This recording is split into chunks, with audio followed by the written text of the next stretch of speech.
Hai teman-teman semua, selamat datang di acara Blog Dev Talk bersama saya William Sutanto.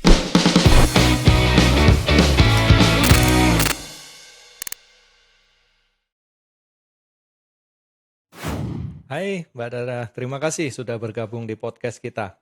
Apa kabar nih? Halo, terima kasih. Ya kabar baik, alhamdulillah seneng banget nih bisa gabung di podcastnya blogdev.id untuk yang podcast pertamanya ya. Tuh. Mungkin sebelum kita mulai bisa perkenalkan dulu Mbak Dara. Ya, halo semuanya. Perkenalkan nama aku Dara, aku dari Emurgo. Emurgo itu adalah salah satu founding entity-nya blockchain Cardano, dan aku di Emurgo ini berada di dalam tim marketingnya Emurgo. Gitu. Oke, mantap. Jadi kita langsung masuk aja nih ke topik yang menarik. Jadi saya dengar-dengar nih, saya banyak baca. Kebetulan saya juga di industri blockchain kan. Jadi yang saya tahu, orang-orang yang ngerti blockchain itu punya penghasilan yang lebih besar daripada karyawan-karyawan atau orang-orang yang lain. Bahkan menurut statistik nih, gajinya itu bisa 50% lebih tinggi daripada karyawan yang lain. Nah, Mhm. kalau dari pengamatan Mbak Dara yang sudah lama di Emurgo mungkin ya, seperti apa? Apakah di Indonesia juga seperti itu? Wah, ini langsung membahas gaji nih ya. Iya, Ya, di jadi depan kita kalau bahas yang paling menarik dulu nih bagi ya, berapa orang-orang yang nonton video ini. Mhm. Ya, jadi kalau ngomongin soal gaji nih, kalau soal persenannya ya mungkin setiap job role itu mungkin berbeda ya untuk persenannya. Mungkin ada yang lebih besar 30%, mungkin ada yang lebih besar 50% dan segala macamnya. Tapi sesuai sepengamatan aku, setahu aku memang iya, orang-orang yang bekerja di dalam industri blockchain itu memiliki gaji yang lebih besar daripada karyawan-karyawan lainnya yang tidak bekerja di industri blockchain gitu. Aku sih juga sempet searching-searching nih ya kemarin kayak beberapa pekerjaan terkait blockchain gitu. Sempet cari-cari kayak di LinkedIn, cari di Jobstreet, di Indeed kayak gitu. Berapa sih gajinya blockchain developer gitu. Emang range-nya macam-macam ya, terutama kan kalau kita ngomongin soal perusahaan zaman sekarang itu kan kebanyakan kerjanya juga udah remote ya, apalagi karena masa pandemi orang-orang sudah mulai banyak kerja remote, ada yang kerjanya dari rumah, bahkan ada juga yang kerjanya itu beda kota ya antara rumahnya sama kantornya gitu. Jadi kalau kita ngomongin soal kerja remote di industri blockchain ini kita itu punya peluang untuk kerja di Indonesia dan juga peluang untuk kerja di dunia internasional gitu ya, di dunia global. Jadi yang memang yang untuk hiring blockchain itu, untuk blockchain developer itu nggak cuma di Indonesia aja, tapi di luar negeri juga. Nah, kemarin itu pas aku coba searching di LinkedIn, di Jobstreet itu gaji untuk blockchain developer di Indonesia kemarin sempat beberapa yang ada yang nemu itu kayaknya sih ada di kisaran 15 sampai 25 jutaan per bulannya. Itu untuk yang di Indonesia ya. Oke. Terus sempat searching juga kalau yang misalkan perusahaan blockchain global berapa ya gitu. Terus kemarin aku sempat searching juga dan aku sih ngelihatnya itu ada di kisaran antara 90.000 US dollar sampai 160.000 US dollar per tahunnya gitu. Dan itu sih kalau dirupiahin ya 90.000 US dollar aja dirupiahin itu bisa 1,3 sampai 1,4 eman kayaknya ya per tahun. Jadi memang gaji untuk industri blockchain itu menurutku memang lebih besar sih gitu. Iya, jadi itu menarik karena benchmarknya juga juga dengan luar negeri ya. Dan sekarang Iya dengan betul. perkembangan zaman kita bisa kerja work from anywhere gitu kan. Jadi tidak From menutup anywhere. kemungkinan orang Indonesia yang ngerti tentang blockchain tapi bekerjanya di perusahaan luar negeri dengan gaji yang tadi Iya, miliaran per tahun gitu. mungkin. Baik, Iya baik, per baik. tahun ya. Terus Kalau itu segitu per tahun. jenis pekerjaan apa aja sih kalau sudah tahu blockchain ini? Biasanya orang-orang pada jadi apa? Iya, jadi bisa jadi semuanya. Karena kalau di perusahaan Oh, blockchain yang namanya perusahaan pasti kan mereka juga butuh kayak marketing, mereka butuh sales, butuh legal, butuh HR, mungkin butuh content specialist atau social media gitu. Jadi lingkup kerjanya orang-orang yang paham blockchain itu ada di non IT dan ada juga untuk orang-orang yang ngerti IT gitu. Untuk yang orang yang nggak paham IT itu seperti yang aku sebutin tadi sebelumnya mungkin bisa jadi social media manager, mungkin ada juga yang jadi business development atau yang ngurusin partnership, jadi partnership strategi kayak gitu. Dan kalau untuk yang ngerti IT, mereka sudah pasti akan menjadi blockchain developer. Dan setauku juga di blockchain developer itu ada beberapa role juga ya. Mungkin ada yang jadi development operations engineer, ada front end, ada back end, infrastructure dan lain sebagainya. Ya, jadi untuk pekerjaannya benar-benar bisa macam-macam juga gitu.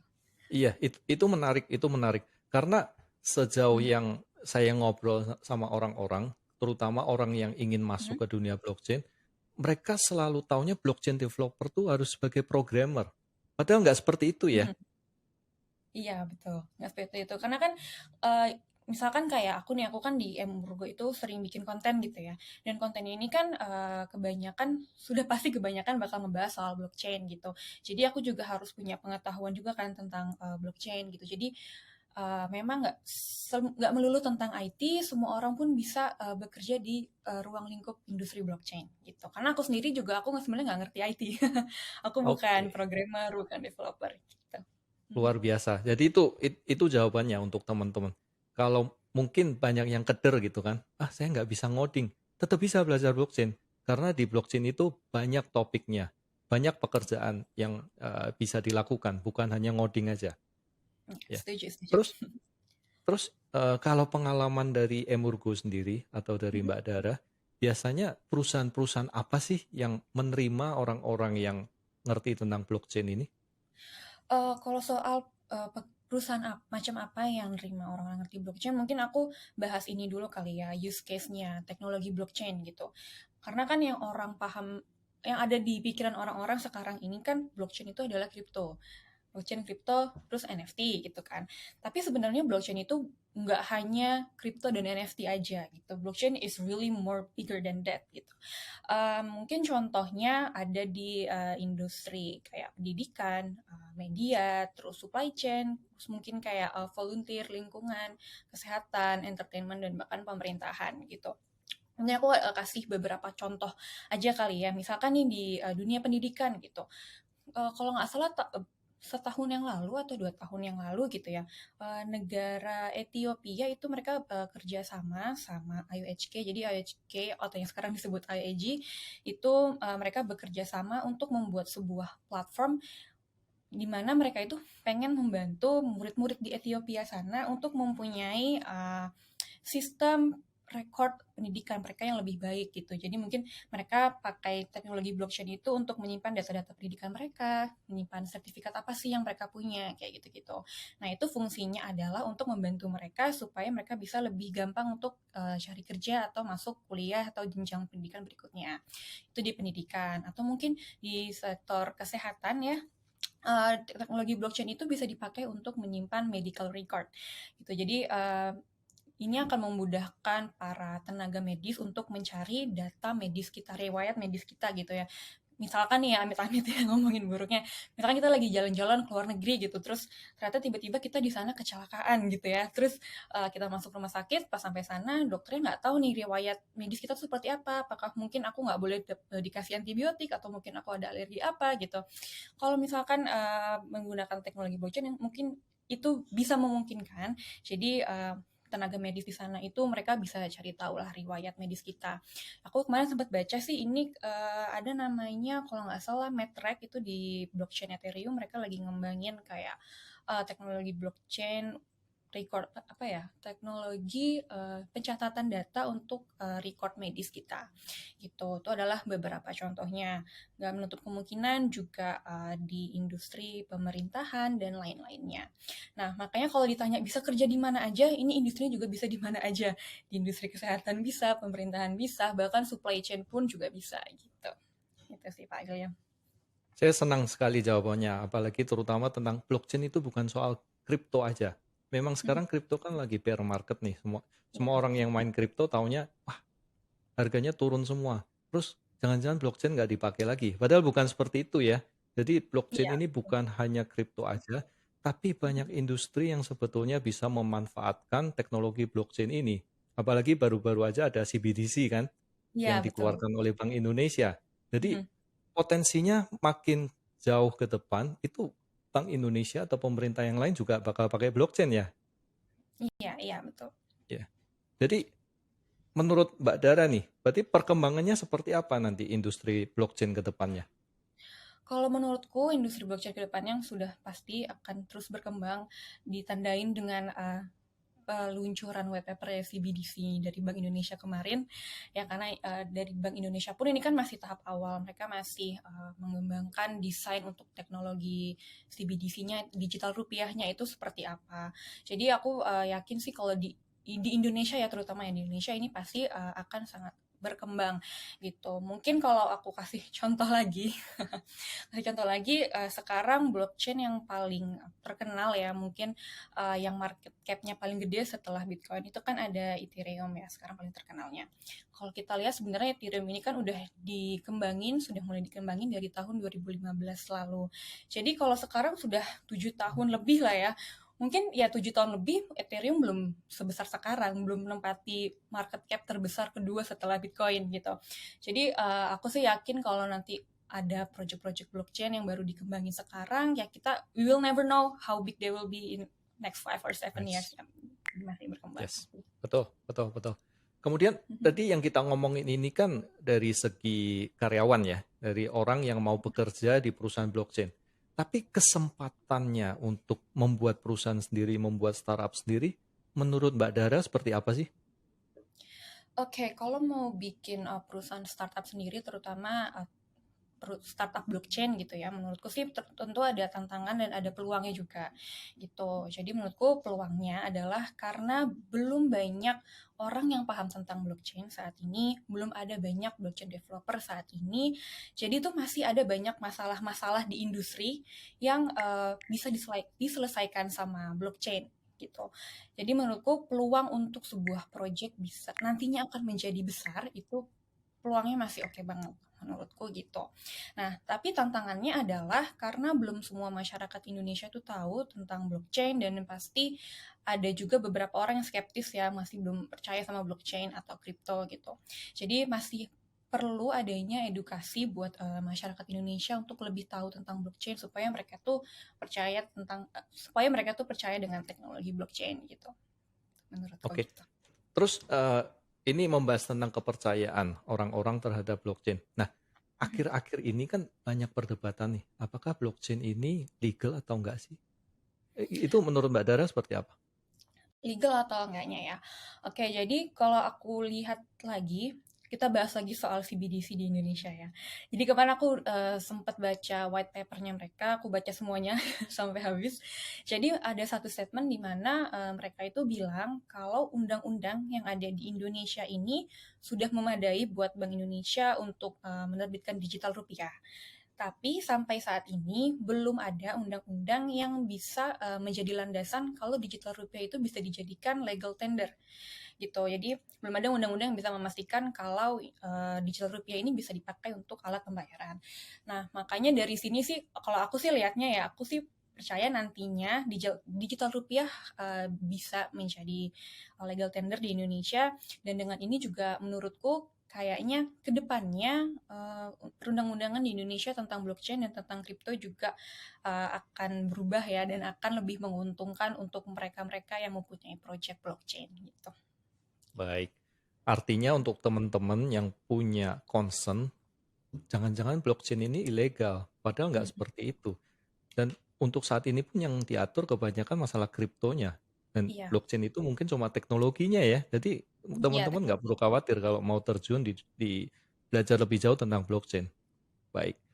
Menarik sekali untuk kita bagaimana melihat peluang-peluang tentang blockchain di masa depan. Terus sekarang kita masuk ke topik yang lebih serius mungkin. Kita Oke. tahu peluangnya, sekarang caranya seperti apa nih supaya kita bisa menjadi blockchain developer. Nah, Oke. kalau dari Mbak Dara, menurut Mbak Dara, kalau kita mau jadi blockchain developer, kebanyakan orang itu kan takut ya. Karena kembali seperti tadi, mereka taunya blockchain developer harus bisa ngoding, harus punya technical skill yang sangat besar. Beneran gitu nggak sih? Harus punya pengalaman tertentu nggak sih untuk jadi orang yang expertise di bidang blockchain? Buat teman-teman yang mau belajar blockchain nggak perlu takut karena nggak membutuhkan skill IT. Jadi menurutku yang satu hal yang perlu dimiliki oleh semua orang yang mau belajar blockchain adalah tekad. Karena kita memang harus niat ya untuk belajar. Karena jangan kita cuma di awal aja nih semangat belajar blockchain, terus lama-lama malah males, malah ditinggalin aja gitu blockchainnya. Karena belajar blockchain itu gampang asal kita punya niat, kita punya tekad gitu. Uh, Kalau dari caranya sendiri sih ya menurutku kita harus bikin blockchain tuh kayak passion kita. Kita harus senang sama blockchain itu sendiri karena kalau kita senang sama sesuatu kan belajarnya juga akan lebih gampang ya gitu. Yes. Terus selanjutnya adalah kalau yang nggak punya skill IT gimana nih mau belajar blockchain gitu. Ini ada satu trik dari orang yang dulu pernah ngajarin aku blockchain untuk pertama kali. Ini dulu manajer aku, jadi dia bilang kalau mau belajar blockchain coba bikin aja, buka aja wallet kripto gitu. Coba beli aja sedikit-sedikit lah crypto wallet supaya kamu tuh tahu gimana caranya blockchain itu bekerja, gimana caranya kripto itu bekerja gitu. Karena kan contoh yang paling mudah dari blockchain itu adalah kripto kan ya. Dan saat ini kan kita udah gampang nih kalau mau beli kripto ya, sudah ada crypto exchange udah banyak banget, crypto wallet udah ada banyak banget. Jadi mungkin bisa diawali dengan coba kita buka wallet, kita bikin wallet kripto, kita coba beli, kita coba send ke teman kita atau send ke diri kita sendiri, atau mungkin coba iseng-iseng gambar gitu ya, terus kita coba minting NFT sendiri gitu. Menurutku sih dengan cara seperti itu perlahan-lahan kita mulai ngerti ini kayak kripto dan blockchain tuh cara kerjanya tuh kayak gimana sih gitu. Luar biasa. Terus Jadi intinya ya, tekadnya ya. iya Intinya punya betul. tekad, punya niat, punya motivasi, Mhm. kemudian learning by doing gitu ya. Ya, betul, learning by doing. Ya. Betul Tapi sekali. susah nggak sih belajar blockchain? Kan murid Emurgo ini banyak nih, ratusan. Yang udah-udah pengalamannya seperti apa nih? Apakah orang-orang pada kesulitan belajar blockchain? Sebenarnya susah-susah gampang sih ya, ini aku coba membicarakan belajar blockchain di luar kelas ya, Murgo dulu. Karena sebenarnya gampangnya itu adalah belajar blockchain itu semua materinya udah ada di internet sebenarnya. Cuman yang susahnya adalah materinya itu kayak berceceran, bertebaran gitu ya, nggak terstruktur. Terus kadang istilah-istilahnya juga ada yang rumit. Ini tuh bikin aku ingat waktu itu pas aku pertama kali belajar blockchain. Aku kan juga follow kayak sosial media tentang kripto, sosial media Cointelegraph, Coindesk, dan lain-lain gitu. Waktu itu lagi sering banget dibahas gas fee Ethereum mahal banget kayak gitu. Terus aku bingung, gas fee itu apa sih gitu. Akhirnya aku coba searching sendiri nih. Oh, gas fee itu adalah ya, saat permintaan transaksi blockchain itu sangat meningkat dan segala macamnya. Terus di dalam itu ada lagi istilah namanya proof of work. Terus aku bingung lagi, ini proof of work apa ya? Terus akhirnya aku nyari lagi proof of work itu apa. Terus di dalamnya penjelasan proof of work tuh kayak ada banyak lagi lah istilah-istilah lain yang aku tuh nggak ngerti. Nah, susahnya dari situ adalah aku itu belajarnya jadi nggak apa ya, nggak terstruktur, nggak ketata gitu loh. Aku belajar jadi mundur. Aku belajar dia GSV dulu, terus proof of work dulu, terus baru apa gitu.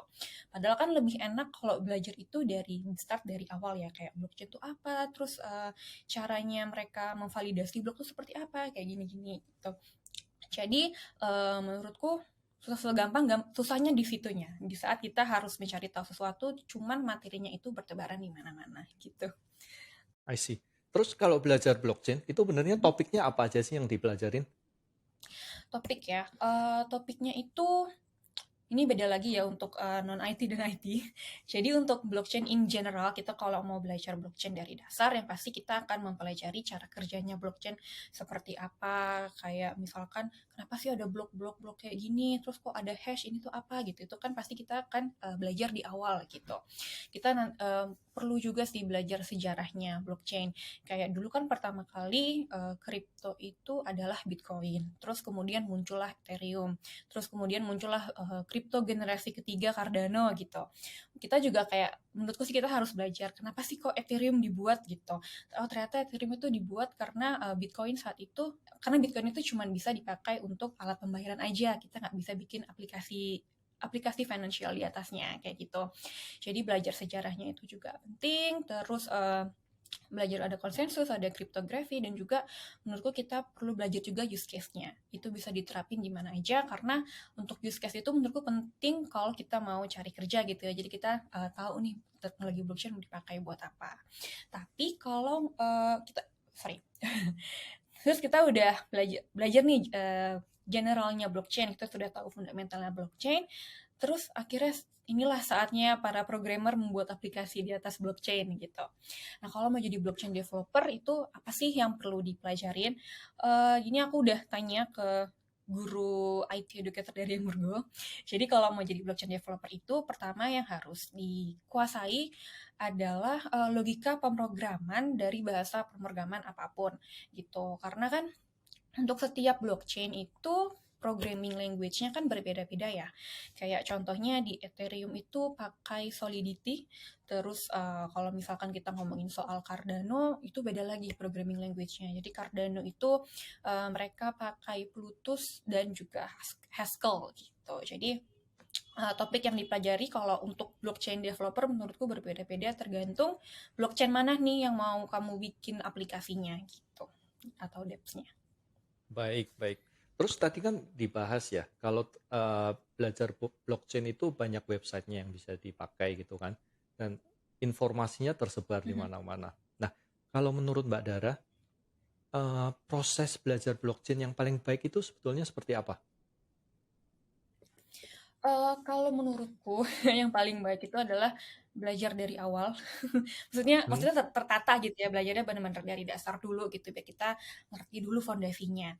Nah, menurut aku paling enak itu sebenarnya belajarnya kalau pakai kursus sih, karena kalau di kursus itu kan mereka sudah siapin programnya ya, mereka udah siapin kurikulumnya gitu, dan mereka itu sudah punya targetnya, kayak misalkan di pertemuan pertama harus sudah bisa belajar ini gitu tuh udah tertata gitu. Terus enaknya lagi sih kalau misalkan lewat kursus ya, itu kan sudah ada gurunya profesional gitu ya. Jadi gurunya tuh pasti sudah profesional di bidang blockchain. Jadi informasi yang disampaikan juga valid. Terus kalau misal yang paling penting sih kalau kita bingung ada sesuatu yang kita bingung, kita bisa langsung tanyain sama gurunya yes. gitu ya kan. Terus biasanya dapat juga sertifikat kalau misalkan di kursus gitu ya, dan sertifikat ini kan berguna nih kalau kita mau ngelamar kerja ke perusahaan blockchain, kayak Yes. ini loh buktinya nih aku punya nih sertifikat kalau aku udah training blockchain seperti itu. Yang udah-udah biasa untuk belajar blockchain dari awal sampai akhir itu butuh waktu berapa lama sih? Tergantung sih ya, kembali lagi tergantung tekad. Kalau kalau misalkan tekadnya kuat sih biasanya memang lebih cepat, tapi kalau soal basic blockchain-nya itu sendiri sih mungkin 1 atau 2 bulan udah bisa, udah ngerti lah ya untuk si fondasinya ini. Terus kalau misalkan, untuk para programmer yang mau jadi blockchain developer, jangka waktu belajarnya juga beda-beda karena kan tergantung ini juga ya, seperti yang aku bilang sebelumnya blockchain mana yang mau dipelajarin. Karena setahu aku kalau Ethereum itu yang pakai Solidity itu mungkin sekitar 2 sampai 3 sampai 4 bulan itu sudah bisa bikin smart contract di atas Ethereum. Cuman karena kalau Cardano tuh ya, Cardano itu kan dia programming language-nya beda dan katanya itu programming language yang dipakai Cardano itu lebih sulit daripada yang lainnya karena memang programming language Haskell ini sih katanya memang lebih aman dibandingkan yang lainnya. Makanya waktu yang kita perlukan untuk belajar si Haskell ini tuh lebih lama gitu. Kalau Oke, jadi blockchain developer di Cardano sendiri sih mungkin di sekitar 6 bulanan sih. oke, oke. Mm-mm. Jadi belajar sekitar 6 bulan itu sudah bisa kerja ya di industri blockchain nih kurang lebih. Iya, kurang lebih begitu. Sudah bisa bikin juga smart contract-nya sendiri. Menurut pengalaman biasanya tantangannya apa nih dari murid-murid yang mau belajar blockchain? Tantangan apa nih? Tantangan belajar kah atau gimana? Tantangan belajarnya, betul. Tantangan supaya mereka bisa ngerti beneran tentang blockchain kemudian bisa diaplikasikan terhadap pekerjaan mereka.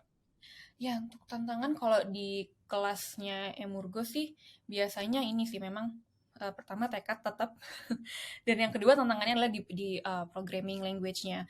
Karena kadang ada juga beberapa yang awal-awal tuh sering masuk terus kayak lama-lama tuh mereka jarang masuk nih, sering absen kayak gitu. Terus tantangan selanjutnya adalah kalau di apa namanya? Di bagian programmingnya itu di saat membuat aplikasinya itu sih kadang suka ada kendala di situ. Mungkin ada technical staff yang aku nggak ngerti sih untuk technical staffnya apa biasanya sih ada Oke, di situ. oke. Mhm. Oh, maksudnya waktu di dalam kursus itu mereka diminta untuk membuat aplikasi gitu ya? Oh iya iya iya betul. Kalau kalau di Oke, Emurgo oke. itu para muridnya itu nanti diminta untuk bikin live project nanti dibantu juga sih sama IT educatornya gitu. Oke, jadi tantangan terbesarnya di situ ya kurang lebih. waktu Iya, mau praktek itu mungkin iya, ada yang heeh. kesulitan. Tapi kan pembimbingnya ada yang membimbing dong Iya, betul, di ada yang Emurgo. membimbing, udah Sangat pasti. menarik, sangat menarik. Oke, jadi cara belajarnya seperti itu, teman-teman. Bisa belajar sendiri dari internet, tapi informasinya bakal tersebar-sebar. Oleh karena itu kemungkinan bisa lebih lama gitu ya belajarnya ya. Iya, Tapi betul. jika kita mengikuti kursus yang terprogram, di sana ada pembimbingnya. Jika ada step-step yang mungkin kurang diketahui, nanti pembimbingnya akan mengarahkan ke jalan yang benar gitu kan kurang lebih. Baik. Iya, betul. Jadi oke, jadi sekarang Emurgo sendiri itu apa sih? Ya, jadi Emurgo itu adalah founding entity dari blockchain Cardano. Kita adalah official commercial armnya Cardano.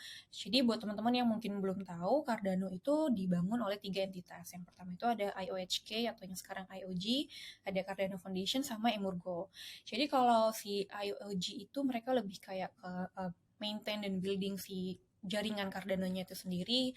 Terus untuk Cardano Foundation itu mereka lebih ke legal and partnerships, dan Emurgo itu kita pengen kayak we want to drive Web3 adoption di dalam blockchain Cardano. Maka dari itu kita punya beberapa produk seperti kayak crypto wallet, kita ada media juga, ada akademinya juga seperti itu. Dan kita juga sudah mengumumkan, kita sudah announce kalau Emurgo ini mau mengeluarkan stablecoin untuk Cardano gitu. Namanya adalah USDA yang kemungkinan akan di launch next year, tahun depan gitu. Oke, keren, keren, keren.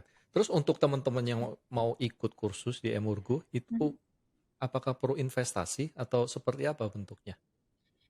Iya, perlu investasi.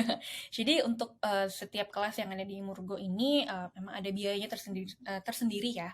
Jadi di Emurgo ini kita punya beberapa kelas, dan kelas-kelasnya ini bisa silakan dipilih oleh teman-teman sesuai dengan kemauannya, sesuai dengan interestnya itu loh, pengennya seperti apa. Kita pertama punya kelas namanya Foundations of Blockchain. Ini adalah kelas buat teman-teman belajar blockchain dari awal banget. Terus ada juga namanya Cardano Developer Class. Jadi kalau teman-teman programmer di sini mau menjadi blockchain developer di blockchain Cardano, ini kita punya kelasnya nih namanya Cardano Developer Class. Nah, kelas ini itu jangka waktunya itu 6 bulan. Jadi nanti di kelas ini kalian akan belajar tentang programming language yang dipakai di Cardano kayak Bluetooth, Haskell, Marlowe gitu. Nanti akan ada hands-on coding, terus kalian juga akan membuat live project yang seperti tadi aku bilang.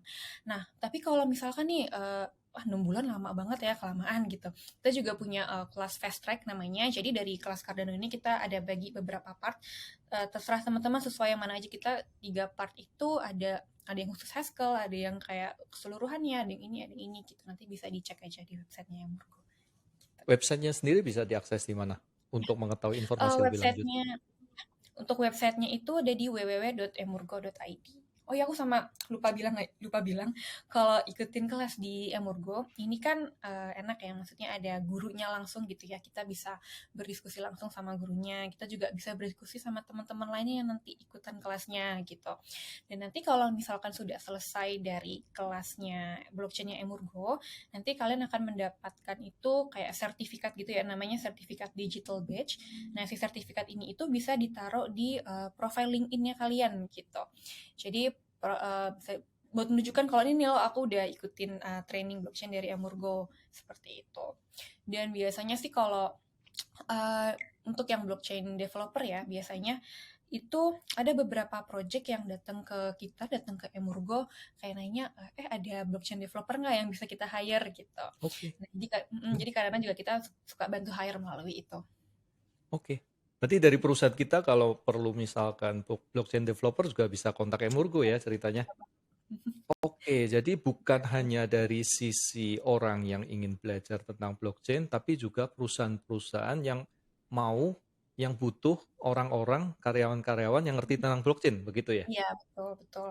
Atau mungkin bisa juga kayak perusahaannya Pak William, atau Pak William bikin perusahaan lagi nih gitu. Terus pengen nge-training para pegawainya untuk menjadi blockchain developer, itu juga bisa diajarin dari Emurgo. Jadi kita bisa bikin kursus tersendiri. Nanti untuk materinya itu bisa disesuaikan sama goal perusahaannya Pak William tuh apa gitu. Nanti bisa Baik, disesuaikan semuanya. baik. Emurgo sendiri sudah berapa lama sih di Indonesia? Kita dari tahun 2017. 2017. Mhm, Oke. betul. Mhm. Artinya sudah 5 tahun di Indonesia. Bukan Iya. main-main. Kalau kripto 5 tahun itu sudah cukup lama kalau di Iya. dunia blockchain. Baik. Mhm. Jadi menarik sekali diskusi hari ini. Kita tahu bahwa blockchain itu punya banyak peluang untuk orang-orang belajar tentang blockchain. Kemudian cara belajarnya juga sudah dipaparkan bahwa kita bisa belajar sendiri, resikonya tidak tertata, mungkin memerlukan lebih banyak waktu. Kalau Iya. kita ikut kursus, bisa lebih terarah. Terima Iya. kasih sekali Mbak Dara atas waktunya, kesempatannya untuk berbicara di podcast pertama kita ini. Ya, Ya, terima sukses kasih ya juga. untuk Mbak Dara dan Emurgu. Terima kasih. Ya, terima kasih Blog Dev, Pak William. Ah.